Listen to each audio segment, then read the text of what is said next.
Now, one thing I really want your generation to embrace is that the Earth is a closed system. We cannot leave the Earth. There's no place to go. You have been taught from the earliest ages that you live on a spinning ball, that NASA has sent men to the moon. And you are the result of a Big Bang explosion which created everything out of nothing. Yet nothing could be farther from the truth. God created the heaven and the earth. And the earth was without form and void, and darkness was upon the face of the deep. And the Spirit of God moved upon the face of the waters. And God said, "Let there be light." And there was light. And God saw the light that it was good. And God divided the light from the darkness. And God called the light day, and the darkness he called night. And the evening and the morning were the first day. And God said, "Let there be a firmament in the midst of the waters, and let it divide the waters from the waters." And God made the firmament, and divided the waters which were under the firmament from the waters which were above the firmament. And it was so. And God called the firmament heaven. And the evening and the morning were the second day. And God said, "Let the waters under the heaven be gathered together unto one place, and let the dry land appear." And it was so. And God called the dry land earth, and the gathering together of the waters called he seas. And God saw that it was good. And God said, "Let the earth bring forth grass, the herb yielding seed, and the fruit tree yielding fruit after his kind, whose seed is in itself upon the earth." And it was so. And the earth brought forth grass, and herb yielding seed after his kind, and the tree yielding fruit, whose seed was in itself after his kind. And God saw that it was good. And the evening and the morning were the third day. And God said, "Let there be lights in the firmament of the heaven to divide the day from the night, and let them be for signs, and for seasons, and for days and years. And let them be for lights in the firmament of the heaven to give light upon the earth." And it was so.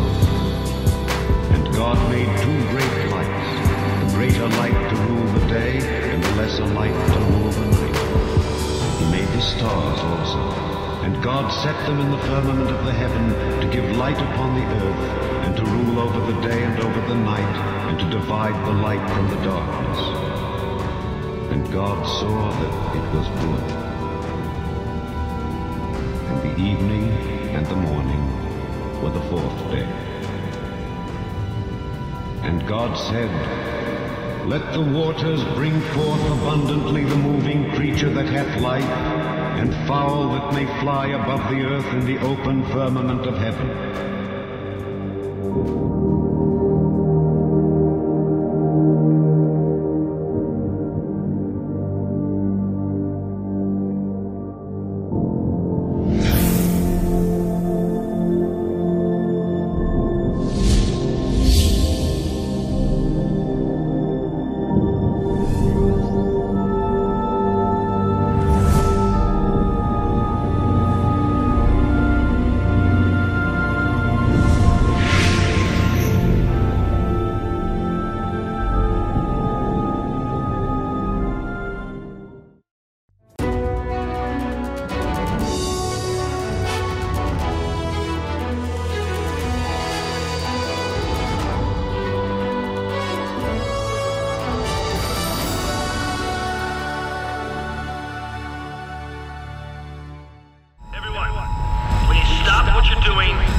Resilient parasite, an idea,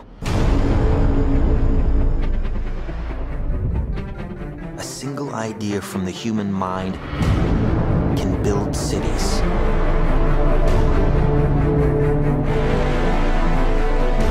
An idea can transform the world and rewrite all the rules. Which is why I have to steal it. He's hiding something, and we need to find out what that is. We gotta break out of here. Give him the kick!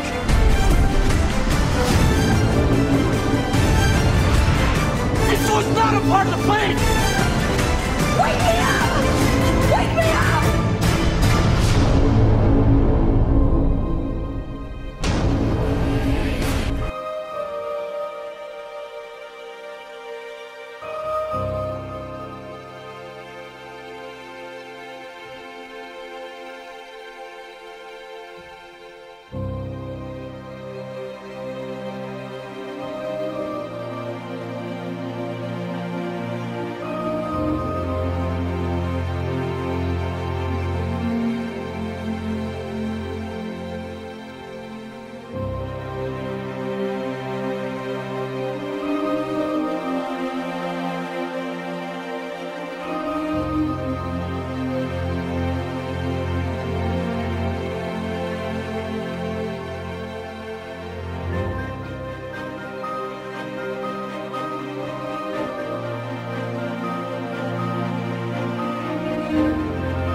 know we have still not shattered that highest and hardest glass ceiling, but someday someone will, and hopefully sooner than we might think.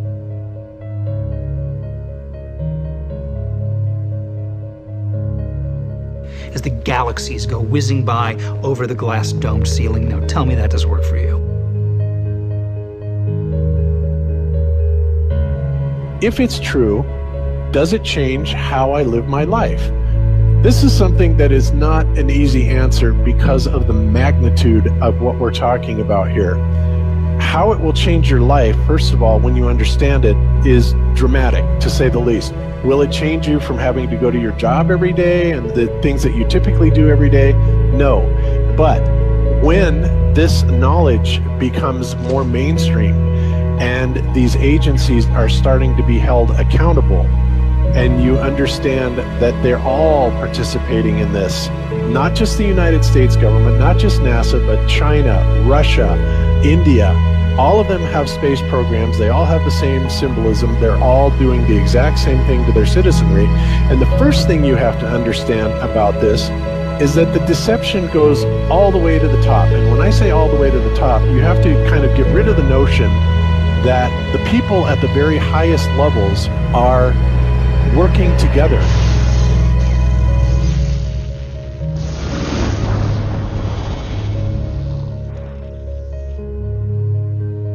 Why would they do this? Why are they trying to hide the fact that we are on an infinite plane or on a flat Earth rather than a ball? Well, if you isolate people into the idea that they're on a blue marble that's in the middle of a universe that is really insignificant, and there's thousands or millions and billions of other worlds and possibly other civilizations, that makes most people think that we are insignificant and that we did actually come about as some sort of an accident.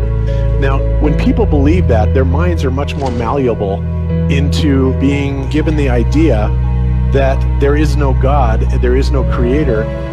And because of that, that also gives the controllers this fertile soil to build other deceptions on.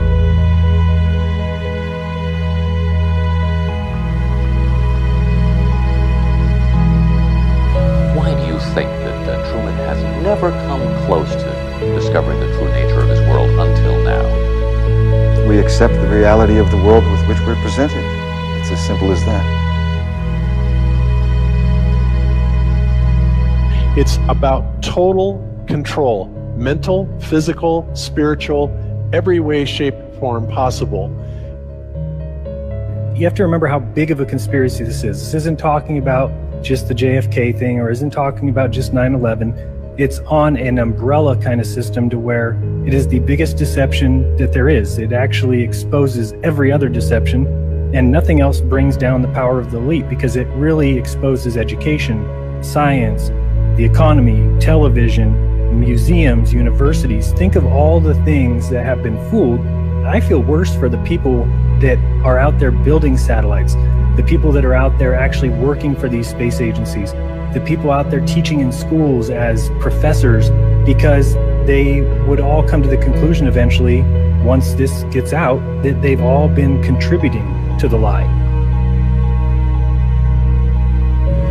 Why do you believe what you believe?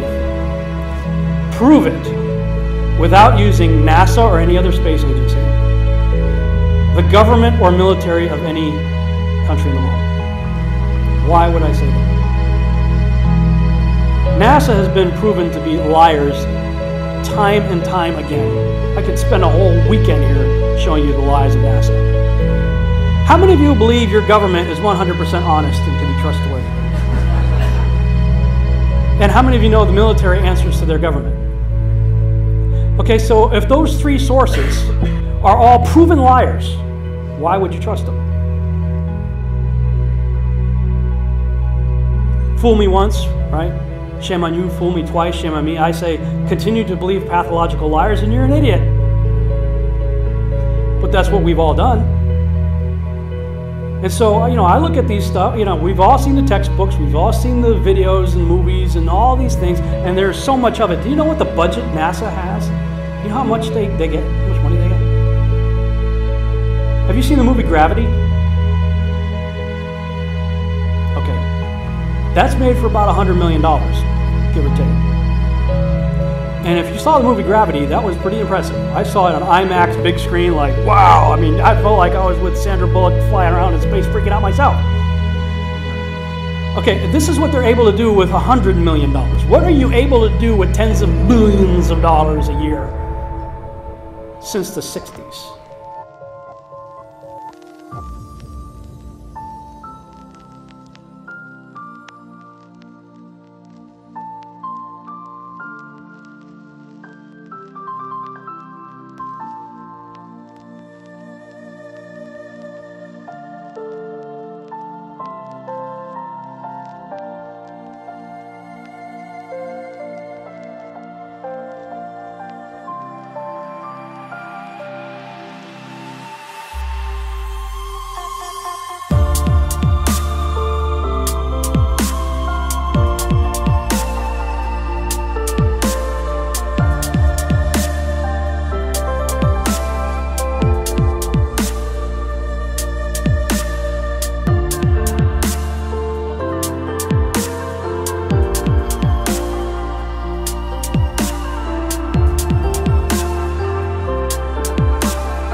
Imagination is more important than knowledge.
in my opinion, we're being lied to not only about the shape of the Earth, we're being lied to about the very nature of reality itself.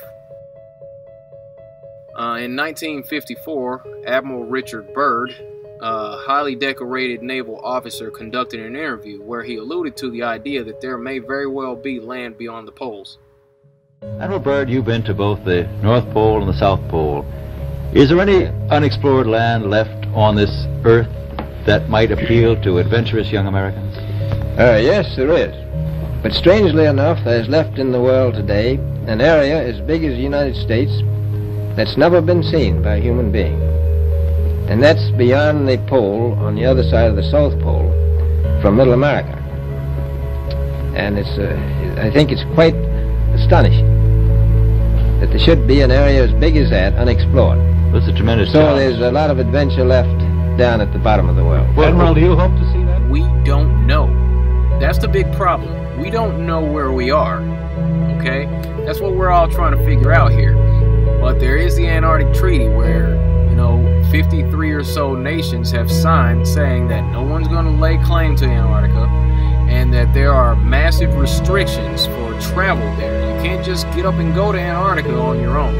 You have to have a tour guide with you, and there are only certain entry points, and there are limits on where you can go search. Personally, I think the unconquered south face is the only one worth scaling. It's a 20,000-foot sheer wall of ice, but that's never stopped me before.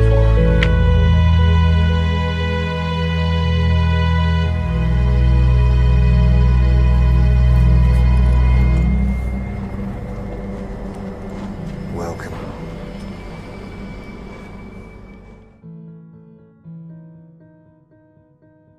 No, I just want to stand on top of the wall and piss off the edge of the world.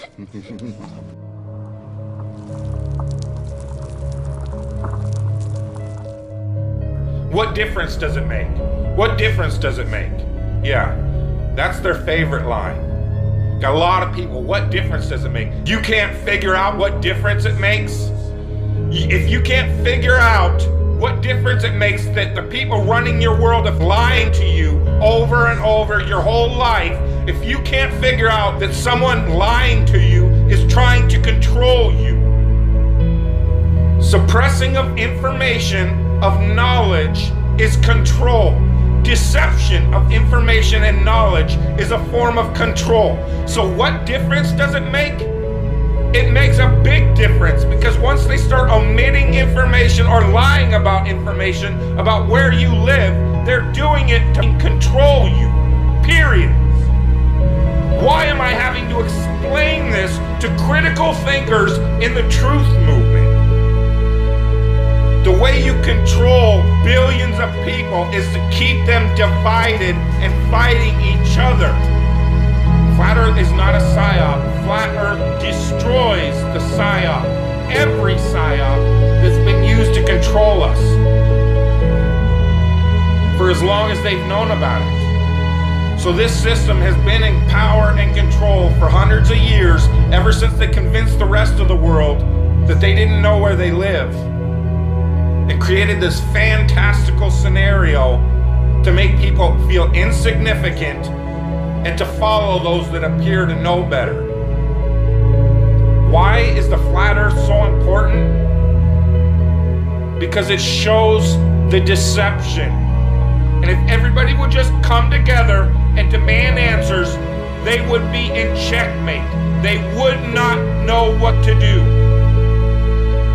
Train up a child in the way that he should go, and when he is old, he will not depart from it.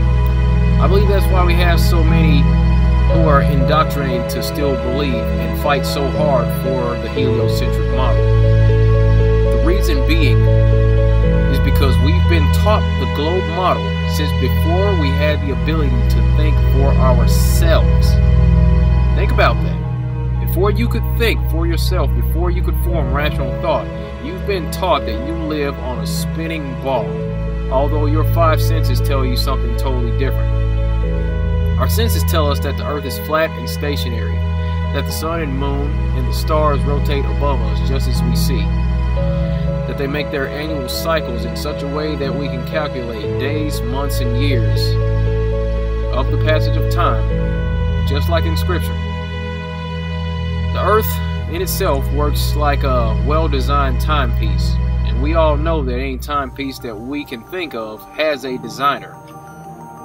What if the lie is to hide the existence of that designer? What if they're lying to us about this because they're hiding God? Was I giving credit to an intelligent design and I was giving it to the wrong designer? Because if Satan is going to feed this complete idea into people's heads, we are going to find some intelligence behind it. And while you can look into heliocentricity and you can laugh and stuff, there are some pretty significant things that work out. There are things in that model that do work. They do lead, because there are a lot of people that have done excellent work in cosmology, in creation, to have a lot of people, whether it was biological or getting into the universe, in supporting that there must be an intelligence behind it. So now while we can laugh in one breath and say, you know, nothing created everything, and that's ridiculous, and that's what they say, there's a lot of scientists that have still recognized that there's a handprint. There's something behind it. And that's what I'm telling you right now. The handprint is Satan's handprint behind it. So there would be a level of intelligence. The Bible's very clear that Lucifer was intelligent. He was an archangel. He's watched humanity for a long time. He studied it. He understands it. It would be very well put together. And again, this is how we know that it's not just men putting stuff together like this. This is spiritual in nature.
When he prepared the heavens, I was there.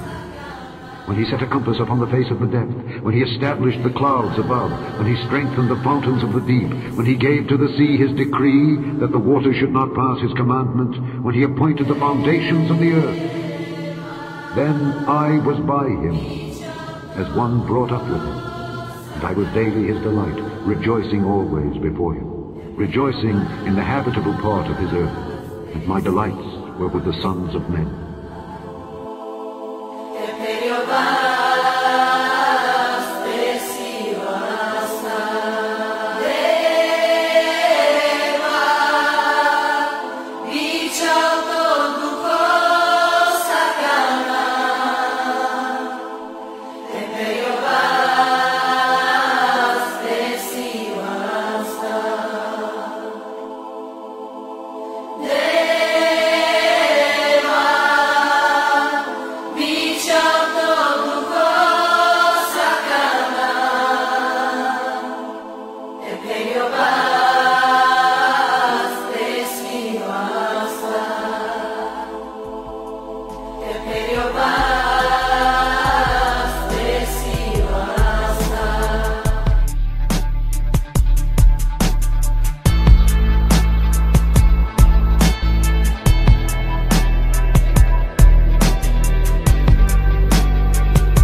Geocentric.